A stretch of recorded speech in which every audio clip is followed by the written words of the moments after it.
نحمدہ ونصلی ونسلم علی سیدنا و مولانا محمد رسولہ النبی الامین المکین الحنین الکریم الرؤوف الرحیم اما بعد فاعوذ باللہ من الشیطان الرجیم بسم اللہ الرحمن الرحیم۔ واجب الاحترام ساتھی اللہ تعالیٰ کا بے پایاں لطف و کرم اور اس کا احسان عظیم ہے کہ جس کی توفیق سے ہم اس کے ذکر کے لیے اس کے گھر میں جمع ہیں۔ آج ہم اللہ کی توفیق سے 8ویں پارے میں سورہ الاعراف کی آیت نمبر 7 سے اپنے سبق کا آغاز کر رہے ہیں۔ اللہ کریم نے ارشاد فرمایا فَلَنُقَصَّنَّ عَلَيْهِمْ بِعِلْمٍ وَمَا كُنَّا غَائِبِينَ، اور پھر ہم ان پر علم سے سب حالات بیان کریں گے اور ہم کہیں غائب نہ تھے۔ تو یہ آیت کریمہ جو ہم نے کل پچھلی نشست میں گفتگو کی تھی، جو اللہ نے فرمایا تھا کہ میں سب سے سوال کروں گا، پوچھوں گا،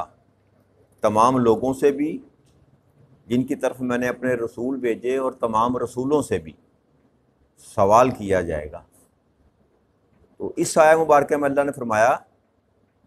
کہ پھر انہیں اپنے علم سے میں سارے حالات ان کو بیان کروں گا۔ کل گفتگو کے اینڈ پہ میں نے عرض کیا تھا کہ ایک تو انسان کے نامہ اعمال جو ہیں وہ تحریری شکل میں جو ہے انسان کے سامنے پیش کیے جائیں گے، اس کو تھمائے جائیں گے، اور دوسرا کہ رب کریم خود ہر چیز کا مشاہدہ کرتا ہے، ہر ایک چیز کو، ہر لمحہ کوئی ایک رائی کا دانہ بھی ایسا نہیں ہے۔ وہ کہتے ہیں کہ کالی سیاہ رات میں کالے پہاڑ پر کالا کیڑا بھی جو چلتا ہے وہ اللہ کی نگاہ سے چھپ نہیں سکتا، ہر وقت وہ مشاہدہ کرتا ہے۔ تو ہر چیز جو ہے اس کے اپنے علم میں پہلے سے موجود ہے، اور پھر اوپر جو ڈیوٹی لگائی ہوئی ہے 2 فرشتوں کی، وہ ہر ایک عمل انسان کا اچھا ہو یا برا ہو وہ نقل کرتے ہیں، اور وہ رجسٹر جو ہے جیسے ہی انسان کی اس دنیا میں سے اس کا وقت پورا ہوتا ہے تو وہ رجسٹر بند کر کے اس کے نامہ اعمال کو وہاں جمع کرا دیا جاتا ہے، اور قیامت کے دن وہ نامہ اعمال جو ہے کھول کر وہ رجسٹر جو ہیں وہ اللہ کی بارگاہ میں پیش کیے جائیں گے، اس بندے کے سامنے کھولے جائیں گے، پھر اس کو تھمائے جائیں گے، اس کو دکھائے جائیں گے۔ تو ایک تو یہ تھی، اور دوسری بات یہاں جو اللہ نے فرمائی کہ فقط یہ ہی نہیں ہے کہ تمہارے نامہ اعمال جو ہیں وہ تمہیں تھمائے جائیں گے، اسی پر سارا ڈیپینڈ ہوگا۔ وہ ایک طریقہ ہے، وہ ایک جہت ہے، میں اپنے علم سے بھی سب کچھ جانتا ہوں اور تم سب کو بتا دوں گا میں، یعنی کہ وہاں انسان یہ انکاری نہیں کر سکے گا۔ اسی بھی اللہ نے فرمایا کہ علم میں رکھتا ہوں، ہر چیز کا علم رکھتا ہوں، ان سب کے حالات، اور پھر میں بیان کروں گا ان کے سامنے سارے حالات۔ اور پھر اللہ کریم نے دوسری جو بات فرمائی وَمَا كُنَّا غَائِبِينَ، ہم کہیں غائب نہ تھے، ہم کہیں غائب نہ تھے۔ اب اللہ کریم یاد رکھیے گا، اللہ کریم واحد ہے، اللہ کریم واحد ہے، لیکن قرآن کریم میں کئی مقامات پر اللہ نے جمع کا صیغہ استعمال کیا، جیسے فرمایا کہ نحن انزلنا، ہم نے نازل کیا قرآن کو۔ تو جب اللہ کریم کسی مقام پر جمع کا صیغہ استعمال کرتا ہے تو اس سے بات اپنی ہی کرتا ہے، مگر اس بات کو وزن دینے کے لیے، حالانکہ اللہ کی بات سے بڑھ کر کسی کی بات وزندار ہے، لیکن جس بات کی اہمیت زیادہ ہو وہاں اللہ جہاں قسم کھاتا ہے، یا پھر یہ اللہ کریم جمع میں صیغہ استعمال کرتا ہے کہ ہم نے یہ کیا، حالانکہ ہم جو ہے وہ جمع کا صیغہ ہے، لیکن اللہ کریم کئی مقامات پر، یہاں بھی اللہ نے فرمایا کہ ہم غائب نہ تھے، کہ میں ہمہ وقت ہر جگہ موجود ہوتا ہوں، جب کوئی دیکھنے والا نہیں ہوتا تب بھی میں دیکھ رہا ہوتا ہوں۔ تو یہ جو ہے اللہ کریم نے انسان کو یہ بات سمجھائی کہ تم ساری کائنات کے لوگوں سے چھپ کر تو معاملات کر سکتے ہو، لیکن ایک ذات ایسی ہے جو ہمہ وقت ہر ایک چیز کا مشاہدہ کرتی ہے، اور وہ میں ہوں۔ پھر رب کریم نے ارشاد فرمایا وَالْوَزْنُ يَوْمَئِذٍ الْحَقُّ فَمَنْ ثَقُلَتْ مَوَازِينُهُ فَأُولَٰئِكَ هُمُ الْمُفْلِحُونَ وَمَنْ خَفَّتْ مَوَازِينُهُ فَأُولَٰئِكَ الَّذِينَ خَسِرُوا أَنفُسَهُمْ بِمَا كَانُوا بِآيَاتِنَا يَظْلِمُونَ۔ اور اس دن اعمال کو تولا جانا حق ہے، سو جن کے پلڑے باری ہوں گے تو وہی لوگ کامیاب ہوں گے، اور جن کے پلڑے ہلکے ہوں گے تو یہی وہ لوگ ہیں جنہوں نے اپنی جانوں کو نقصان پہنچایا، اس وجہ سے کہ ہماری آیتوں کے ساتھ ظلم کرتے تھے۔ یہاں اللہ کریم نے اعمال کے تولے جانے کو کہا کہ یہ محض کو کہانی یا قصہ نہیں ہے، یا کسی صاحب رائے کی رائے نہیں ہے کہ تولا جائے گا، اس میں کوئی تشکیک والی بات نہیں ہے، یہ حق ہے کہ تمہارے نامہ اعمال کو تولا جائے گا۔ اب نامہ اعمال کو تولا جانے کی جو توجیہات ہیں وہ کئی طرح کی جاتی ہیں۔ تولے جانے سے مراد ہوتا ہے، وزن کرنے سے مراد ہوتا ہے کسی چیز کا اندازہ کرنا، کسی چیز کا اندازہ کرنا کہ کتنی ہے، اس کو وزن کرنا کہتے ہیں جی۔ تو اللہ نے یہاں پر جو استعمال کیا لفظ، تمہارے اعمال کو تولا جائے گا، اندازہ کیا جائے گا کہ تمہاری نیکیاں کتنی ہیں، تمہاری بدیاں کتنی ہیں۔ تو یہ بات رب کریم نے بتائی کہ کوئی ایک عمل بھی ایسا نہ ہوگا جو تمہارا پیچھا رہ جائے گا۔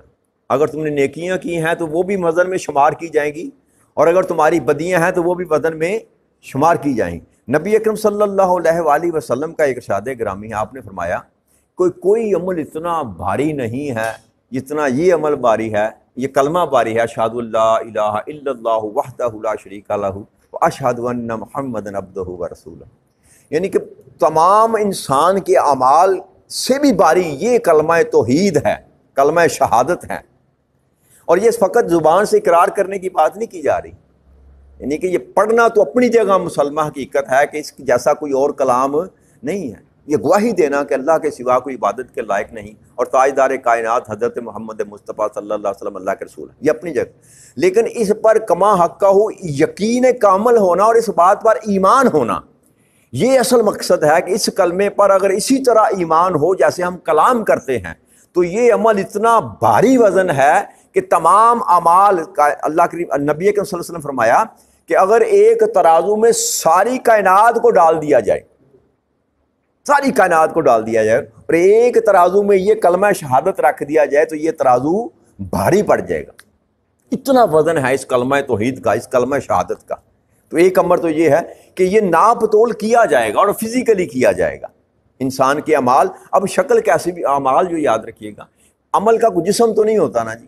یہ بھی بحث کی جاتی ہے کہ تول تو ہوتا ہے جسم کا، جیسے روح کا کوئی وزن نہیں ہے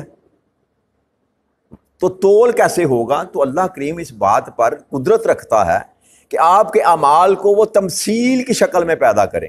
جیسے قبر میں ملتا ہے، کئی حدیث مبارک میں آتا ہے کہ انسان کے اعمال جو ہیں وہ شکل بن کر سامنے آئیں گے۔ جیسے ہی انسان کو قبر میں اتارا جائے گا، اور قبر میں اتارنے کے بعد نبی اکرم صلی اللہ علیہ وسلم کی حدیث مبارک ہے کہ آخری انسان کے قدم کی آہٹ جب وہ سننا بند کر دیتا ہے تو اسی وقت وہ منکر نکیر جو ہیں وہ قبر میں وارد ہوتے ہیں، اور مردے کو کہتے ہیں اٹھ کے بیٹھنا، تم سے سوال و جواب کرنے ہیں۔ تو تاجدار کائنات صلی اللہ علیہ وسلم نے فرمایا کہ اس وقت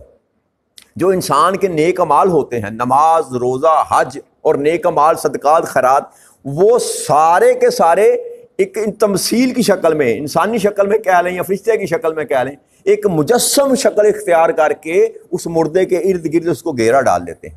اور منکر اور نکیر کو نزدیک نہیں آنے دیتے۔ وہ کہتے ہیں دور سے کھڑا ہو کے جو بھی پوچھنا ہے پوچھ لو، یہ ہمارا دوست ہے، ان کے قریب نہ آنا، کیونکہ وہ بڑی کریہ شکل کے ہوں گے منکر نکیر جو ہے نا، تو دور کھڑا کر دیا جائے گا۔ تو اس حدیث مبارک کی روشنی سے بات سمجھ آتی ہے کہ اللہ کریم آپ کے اعمال کو بھی تمثیل کی شکل میں جسم عطا کرے گا جیسے وہ چاہے گا، پھر ان کا ترازو کیا جائے گا۔ ایک تو یہ رائے پائی جاتی ہے کہ وہ اعمال مجسم ہو جائیں گے، پھر ان کو تولا جائے گا، نیکیوں کو بھی اور بدیوں کو بھی۔ اور دوسرا یہ کہا جاتا ہے کہ جو لکھا ہوا ہے رجسٹر جو ہے آپ کے نیکیوں کے کاغذ اور بدیوں کے کاغذ، یہ دو ہیں، یہ بھی ترازو پہ رکھے جائیں گے۔ کئی روایت میں یہ بات آتی ہے کہ رائے ہے صاحب کئی لوگوں کی یہ کہ وہ جو نامہ اعمال تولے جائیں گے وہ آپ کے رقم کیے ہوئے جو کاغذات ہیں نا یہاں پہ لکھا ہوا ہے وہ تولے جائیں گے، نیکیاں ایک طرف اور بدیاں ایک طرف۔ جیسے نبی اکرم صلی اللہ علیہ وسلم کی ایک اور حدیث مبارک ہے جس کا مفہوم ہے کہ ایک شخص ہوگا، اس کا جب نامہ اعمال تولا جائے گا تو اس کا جو پلڑا، بدی کا پلڑا ہوگا وہ 12 ہو جائے گا، بدی کا پلڑا وہ 12 ہو جائے گا، وہ پشیمان ہوگا، پریشان ہوگا کہ ابھی مجھے حکم ہوگا اور مجھے اٹھا کر جہنم میں پھینک دیا جائے گا۔ اتنی دیر میں ایک فرشتہ جو ہے ایک کاغذ لے کر آئے گا اور وہ اس کے نیکی والے پلڑے میں رکھے گا، اور پلڑا وہ جو ہے وہ باری ہو جائے گا۔ تو وہ بندہ بڑا حیران و پریشان ہو کر پوچھے گا کہ مولا کریم یہ کیا ہے، یہ کیا ہے؟ وہ نامہ مال جتنے تھے وہ تو اس کو دکھا دیے گئے، وہ تول دیے گئے، تو رب کریم یہ کیا ہے؟ تو تاجدار کائنات صلی اللہ علیہ وسلم فرمایا کہ اس کو بتایا جائے گا کہ یہ وہ تیرے وہ اعمال ہیں جو تم نے کیے نہیں تھے لیکن تو نے نیت کی تھی کہ میرے پاس اگر پیسے ہوں تو میں کسی غریب کا بھلا کروں، یار یہ بھوکا ہے، کاش میرے پاس پیسے ہوتے، کھانا ہوتا، میں اس کو کھانا کھلاتا، یار یہ ضرورت مند ہے، میرے پاس مانگنے آیا، کاش میرے پاس مولا پیسے ہوتے تو میں اس کی مدد کرتا۔ یعنی کہ وہ اعمال جو آپ نے کیے نہیں لیکن آپ کی نیت میں تھا کہ کاش میں اس قابل ہوتا، وہ عمل کرتا، اللہ کریم ان کو آپ کے اعمال بنا کر قیامت کے دن آپ کے ترازو میں اس کو ڈال دے گا، اس کی وجہ سے وہ جو پلڑا جو ہے وہ بھاری ہو جائے گا۔ تو دوسری یہ بھی نبی اکرم صلی اللہ علیہ وسلم کے حدیث مبارک سے یہ بھی بات سمجھ میں آتی ہے کہ وہاں پر آپ کے اعمال کے جو رجسٹر ہیں وہ بھی تولے جائیں گے، طریقہ کوئی بھی ہو، انداز کوئی بھی ہو۔ رب کریم کہتا ہے کہ یہ حق ہے یاد رکھنا کہ تمہارے اعمال جو ہیں وہ تولے جائیں گے، ہر صورت تولے جائیں گے، اور یہ کہ جن کے پلڑے بھاری ہو گئے وہ کامیاب ہو گئے، یعنی کہ جن کی نیکیاں زیادہ ہو گئیں، جو اچھے اعمال ساتھ لے کر گئے، جن کے رجسٹر نیکیوں کے بارے ہوئے، جن کے اوراق لکھنے والے فرشتوں کے پاس وہ ورقے زیادہ نکل آئے، نیکیاں زیادہ نکل آئیں، ان کا جب پلڑا بھاری ہوگا تو وہ اللہ فرماتا ہے وہ کامیاب ہو گئے۔ حقیقت میں یہی وہ لوگ ہیں جو کامیاب ہو گئے۔ اور دوسری طرف جن کے پلڑے ہلکے ہوں گے یہی وہ لوگ ہیں جنہوں نے اپنی جانوں کا نقصان کیا، اور اس وجہ سے کہ وہ ہماری آیتوں کے ساتھ ظلم کرتے تھے۔ آیتوں سے مراد یاد رکھیے گا، آیت سے صرف مراد نشانی نہیں ہوتی، یہ جو ہم پڑھتے ہیں آیت کو، یہ آیت پڑھتے ہیں، اس کو بھی آیت کہا جاتا ہے، اللہ کی نشانیوں کو بھی آیت کہا جاتا ہے۔ اس سے مراد یہ ہے کہ جو کچھ ہم نے کہا ان کو، اپنے نبی کے ذریعے جو پیغام بھیجا، جو میسج ان کو دیا، ان کو ماننے سے انکار کیا۔ ہماری آیتوں سے مراد یہ، ہمارے نبیوں کو ماننے سے انکار کیا، ہماری کتابوں کو ماننے سے انکار کیا، کتاب کے اندر جو ہم نے ان کو ایڈریس کیا، جو پیغام دیا، اس کو ماننے سے اعتراض کیا۔ یہ ہے آیتوں کے ساتھ ظلم کرنا۔ انصاف ہوتا ہے کہ کسی چیز کو اس کے مقام پر رکھنا، جیسے اللہ نے کہا ویسے کرنا۔ یہ قرآن کے ساتھ بھی انصاف ہے، ایمان کے ساتھ بھی انصاف ہے۔ اور اگر آپ سنتے ہیں کہ کم نہ تولو، کم نہ تولو، اور سن کر اگر کم تولتے ہیں تو آپ نے اللہ کی آیات کے ساتھ ظلم کیا، اللہ کے کلام کے ساتھ ظلم کیا، اللہ کے حکم کے ساتھ ظلم کیا۔ اصل میں آیتوں کے ساتھ ظلم کرنے سے مراد یہ ہے کہ تم نے اپنی ہی جانوں پر حقیقت میں ظلم کیا۔ بھائی اللہ کا تو جاتا کچھ نہیں، ساری کائنات بھی اگر رب کریم کو نہ مانے، انکار کر دے ماننے سے، تو کیا رب کریم کی شان کبریائی میں کوئی فرق پڑتا ہے؟ جی، یا ساری کائنات اگر مل کر رب کریم کو مان لیں تو کیا پھر اس کی شان کو زیادہ بلند ہو جاتی ہے؟ وہ ان ساری چیزوں سے پاک ہے، وہ اس کو مانے تب بھی وہ اکبر ہے، کوئی نہ مانے تب بھی وہ اکبر ہے، اس سے بڑا کوئی کائنات میں ہے ہی کوئی نہیں۔ تو یہ جو نقصان اللہ فرماتا ہے، انہوں نے اپنی ہی جانوں کا نقصان کیا، میری آیات کو ٹھکرا کر، میری آیات کو نہ مان کر انہوں نے اپنی ہی جان کا نقصان کیا۔ اور یہ نقصان اس دن ان کو سمجھ آئے گی جب ترازو لگایا جائے گا اور ان کے اعمال کو تولا جائے گا۔ حضرت ابن عباس رضی اللہ تعالیٰ عنہ فرماتے ہیں کہ قیامت کے دن اعمال کا یقیناً وزن کیا جائے گا، اجسام کا وزن کیا جائے گا۔ ایک جواب یہ ہے کہ اللہ کریم ان اعمال کے مقابلے میں، جیسے میں عرض کر رہا تھا، جسم پیدا کر دے۔ دوسرا جواب یہ ہے کہ وہ شکل کی صورت میں آپ کے اعمال جو ہیں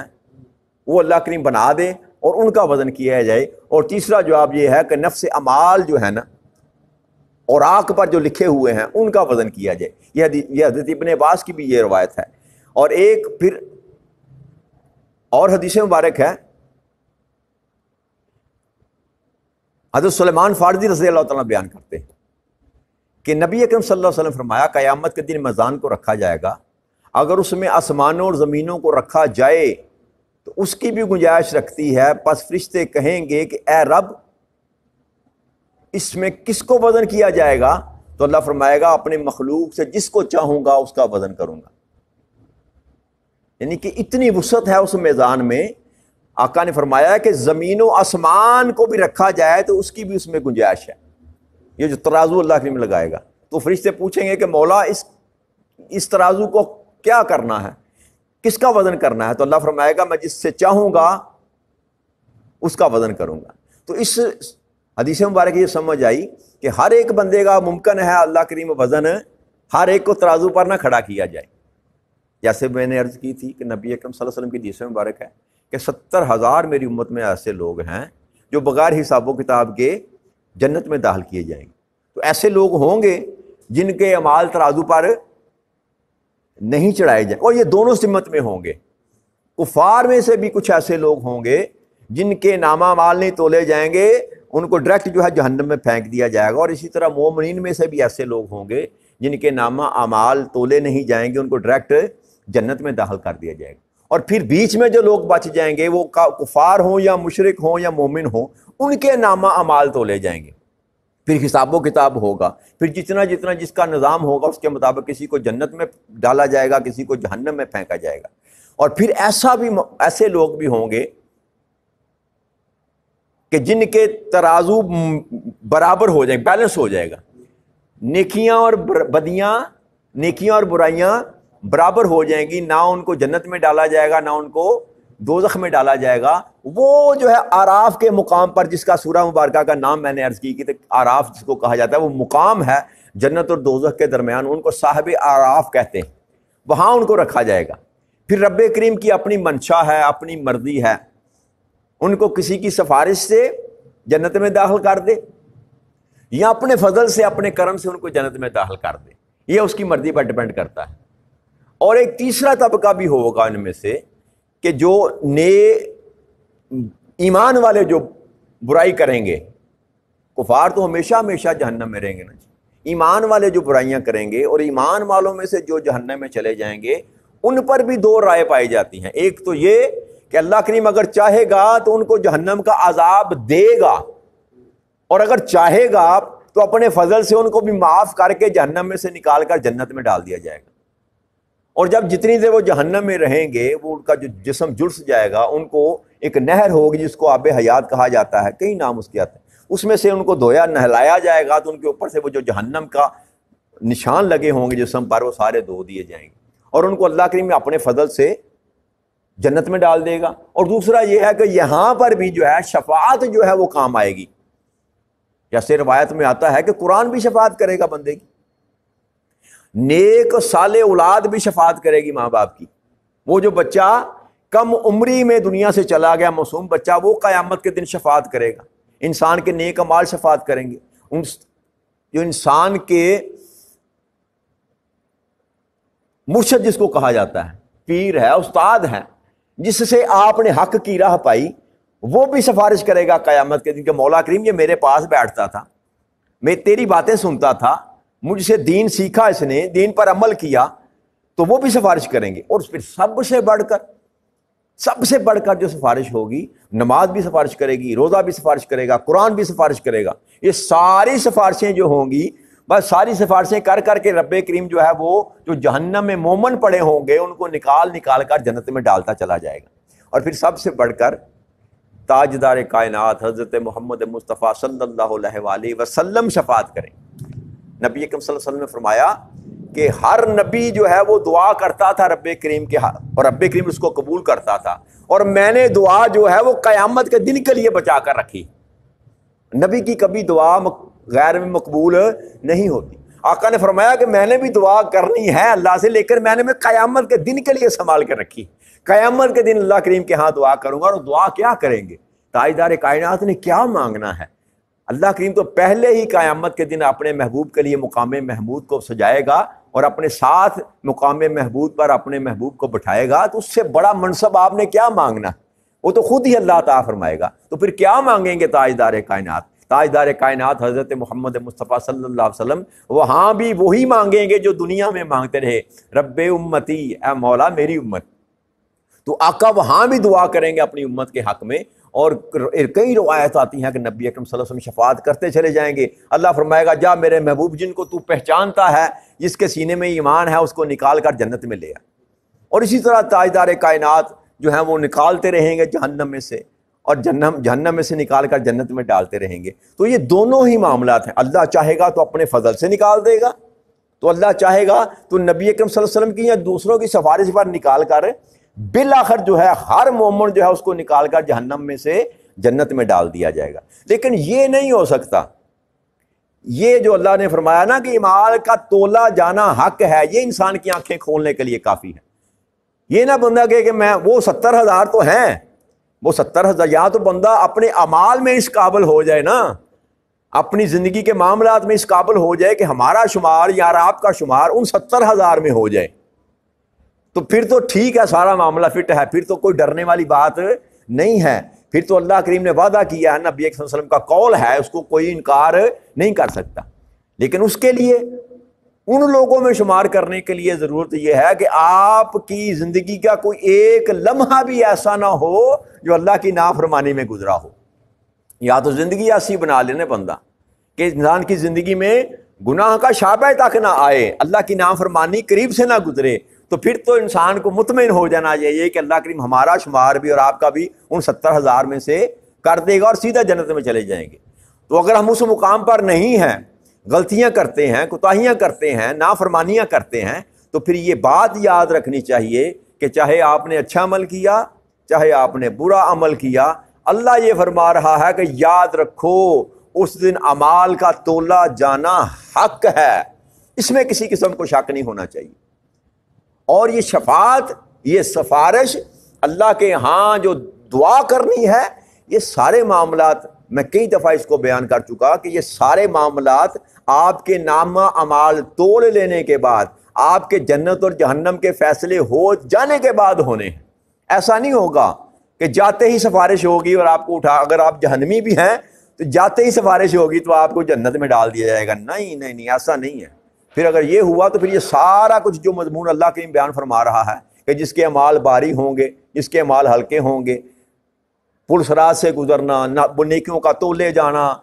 اعمال کو پکڑایا جانا، یہ سارا جو رب کریم مضمون بیان کر رہا ہے، اس کا بیان کرنے کا مقصد ہی باقی نہیں بچتا۔ لہٰذا اللہ کے عدل کے نظام کو مذاق نہ سمجھیں، وہ ہو کر رہے گا۔ اللہ فرماتا ہے یہ حق ہے،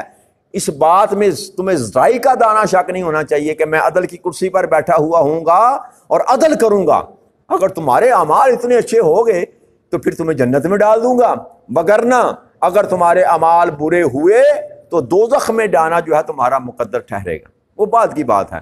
پھر تمہاری سفارش کے کسی کی سفارش پر، کسی کی شفاعت پر یا اپنے فضل سے تمہیں نکال کر میں جہنم سے بالآخر جنت میں ڈال دوں۔ تو یہ ایمان والے کے لیے تو اللہ کریم نے یہ رکھا ہوا ہے کہ وہ بالآخر جنت میں جائے گا۔ لیکن اپنے اعمال کے باعث ایمان والا بھی دوزخ میں جا سکتا ہے، اور بلکہ جائے گا، کیونکہ اگر نکالے جائیں گے تو نکالے جائیں گے نا۔ اگر امکان ہی نہ ہوتا کہ دوزخ میں مسلمان نہیں جائے گا تو پھر نکالے جانے کا سوال ہی پیدا نہیں ہوتا۔ جب نکالا جانا نبی اکرم صلی اللہ علیہ وسلم نے بھی بیان کیا کہ جہنم میں سے نکالے جائیں گے، تو اس کا مطلب پہلے جائیں گے تو نکالے جائیں گے نا۔ تو لہٰذا وہ لوگ جو اعمال کو ہلکا سمجھتے ہیں، جو اعمال کو ہلکا جانتے ہیں کہ اعمال کی اتنی ضرورت نہیں ہے زندگی میں، بس اتنا ہی کافی ہے، نعرہ لگا لیا غلامی رسول میں موت بھی قبول ہے تو بیڑا پار، یہ بات نہیں، ایسا نہیں۔ اعمال پر دار و مدار ہے۔ آپ کو جہنم کی آگ سے بچنے کے لیے اپنے اعمال کو درست کرنا پڑے گا۔ تو لہٰذا اس کو اپنے ذہن میں بٹھا لیں کہ اعمال کا تولا جانا، اللہ فرماتا ہے یہ حق۔ تیرے پلڑے میں اگر تیری نیکیاں زیادہ ہو گئیں تو کامیاب ہو گیا، اور اگر تیرے پلڑے میں تیرے گناہ زیادہ ہو گئے تو ان لوگوں میں ہو گیا جو نقصان اٹھانے والے تھے۔ تو لہٰذا ہمیں عمل کی کوشش کرنی چاہیے، اللہ کریم سے اس دعا کے ساتھ کہ رب کریم آپ کو اور مجھے اس حقیقت کو سمجھنے اور اپنے اعمال کو درست کر کے اللہ کے سامنے پیش ہونے کی توفیق عطا فرمائے۔ وما علینا الا البلاغ المبین۔ والسلام علیکم ورحمۃ اللہ وبرکاتہ۔